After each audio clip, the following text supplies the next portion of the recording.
खरं तर आपण पाहिलं या ठिकाणी छत्रपती शिवाजी महाराज टर्मिनल जे आहे या टर्मिनलवरती मोठ्या प्रमाणात या ठिकाणी आंदोलक जमा झालेले आहेत। आपण या ठिकाणी पाहू शकताय। खरं तर पोलीस जे आहेत आंदोलकांची वाहनं जी आहेत ही मुंबईच्या बाहेर अडवत आहेत आणि जे आंदोलक जे आहेत हे सर्व आंदोलक या ठिकाणी रेल्वेच्या माध्यमातून येत आहेत।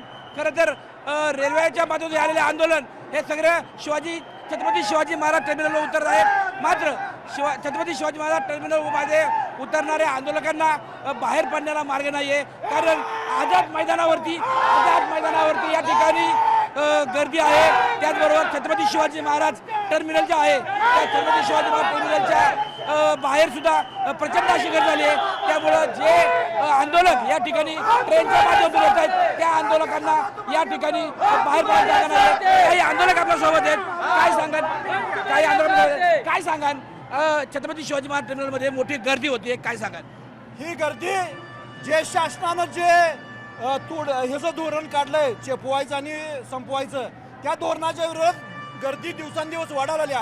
काल जे शासनानं प्रकार केला इथले स्थानिक लेवलच्या हॉटेल आणि इथल्या फुटपाथवर अन्न देणाऱ्या लोकांना दबाव टाकून त्यांनी जे घरला पाठवलं आणि सगळं बंद करण्याचा प्रयत्न केला।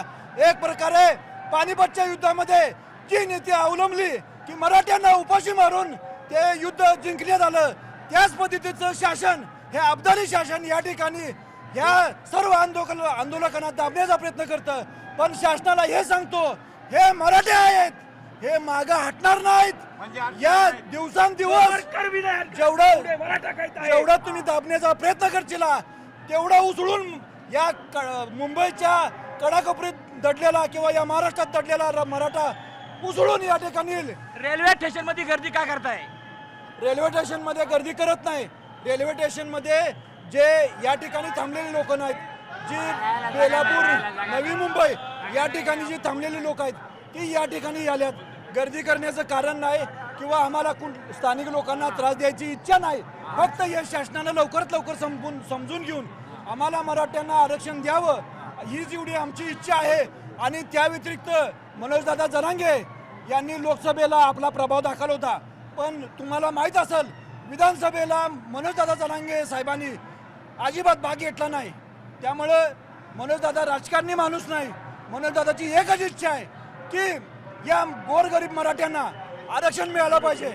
आमच्या सुद्धा काही मराठे प्रस्थापित आहेत, त्या प्रस्थापित मराठ्यांनी सर्वसामान्य मराठ्यांची वाट लावली अक्षरशः। आज तुम्हाला माहीत असेल एवढ्या पावसात एवढ्या उपाशीपोटी मराठा सगळा स्टेशनवर झोपतोय। हे लोक आमचे मराठे काही प्रस्थापित मराठे एसीत झोपतात। त्यामुळं खरं तर राज्याचा विचार केला तर अनेक मराठा आमदार आहेत, अनेक मराठा खासदार आहेत। तुम्ही ज्या मतदारसंघातून येता तुमची रात्री गैरसोय झाली, झोपायला जागा नाही मिळाली, तुम्ही तुमच्या आमदाराला खासदाराला फोन केला होता का? साहेब आम्ही खरोखर दिवसभर उपाशी राहिलो, काल पावसात भिजलो, आम्हाला राहायची व्यवस्था नव्हती। पण सुदैवानं डॉक्टर विश्वजित कदम यांना आमच्या ज्या काही लोकांनी कॉन्टॅक्ट केला त्यांनी खरोखर आम्ही त्यांचे आभारी आहे की त्यांनी आमची भारतीय विद्यापीठमध्ये राहायची सोय केली। आम्हाला खरोखर आमच्या डोळ्यातनं पाणी पडत होतं। 50,000 त्या ठिकाणी मराठा बांधवांची सोय केली डॉक्टर विश्वजित कदम बाळासाहेब यांचं सांगलीच्या वतीने व तमाम मराठा हिंदू सकल समाज बांधवांच्या वतीने त्यांचं स्वागत करतो। खरं तर सरकार ऐकत नाहीये। आंदोलनाचा दुसरा दिवस आहे, काय परिस्थिती होईल, कसं राहील पुढली परिस्थिती? सरकारनं आमची विनंती आहे, आम्हाला मुंबईच्या लोकांना त्रास द्यायची इच्छा नाही। मुंबईची लोक आमचीच आहेत, महाराष्ट्रातलीच लोक आहेत, त्यांना त्रास द्यायची आमची इच्छा नाही। आणि काल दादानी सुद्धा सांगितलंय कुठल्याही मुंबईकराला त्रास झाला नसला पाहिजे, कारण कुठल्याही मुंबईकराला त्रास झाला नसला पाहिजे हे दादानी पण डिक्लेअर केलं।